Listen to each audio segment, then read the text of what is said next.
રાજ્ય સરકાર દ્વારા ખેડૂતોને રાહત આપવાના હેતુથી પ્રતિવર્ષ ટેકાના ભાવે કૃષિ જણસોની ખરીદી કરવામાં આવી રહી છે। ત્યારે આ વર્ષે રાજ્ય સરકાર દ્વારા કેન્દ્ર સરકારના માધ્યમથી મગફળી, સોયાબીન, મગ અને અડદની ટેકાના ભાવે ખરીદીનો પ્રારંભ કરવામાં આવ્યો છે। અમરેલી જિલ્લાના ધારી મુકામે ધારી ખેડૂત કૃષિ ઉત્પાદક અને પ્રોસેસિંગ સહકારી મંડળી દ્વારા મગફળીના ટેકાના ભાવે ખરીદી કરવામાં આવી છે। તો ગત બુધવારે મામલતદાર ધારી દ્વારા કેન્દ્રની મુલાકાત લઈ અને પ્રક્રિયાનું નિરીક્ષણ કરવામાં આવ્યું હતું। તો ગુજકો માસલના ગ્રેડરની ઉપસ્થિતિમાં રાજ્ય સરકારના દિશા નિર્દેશો અનુરૂપ ખેડૂતોની મગફળીની ખરીદી પ્રક્રિયા કરવામાં આવી રહી છે।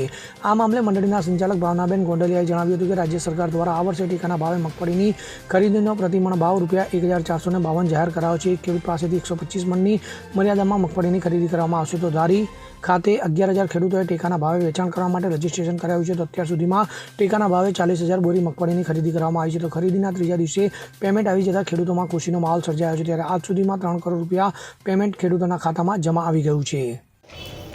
નમસ્કાર, ધારી સેન્ટર ખાતે ટેકાના ભાવે મગફળી તથા સોયાબીનની ખરીદી શરૂ થઈ રહી છે અને આ સરકાર દ્વારા જે ખરીદી કરવામાં આવી રહી છે તેમાં ખેડૂતોનો અભૂતપૂર્વ સહકાર મળી રહ્યો છે અને ખેડૂતો ખૂબ જ ઘસારાથી અત્યારે મગફળી અને સોયાબીન લઈ અને સેન્ટર પર આવી રહ્યા છે।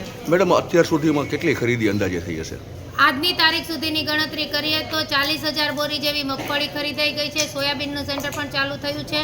મગફળીની અંદર અત્યારે અંદાજિત અમે 7 લાખ બોરી ખરીદી ધારી સેન્ટરમાં થાય તેવી શક્યતાઓ દેખાઈ રહી છે। અશોક મણવર સાથે CN24 ન્યૂઝ, અમરેલી।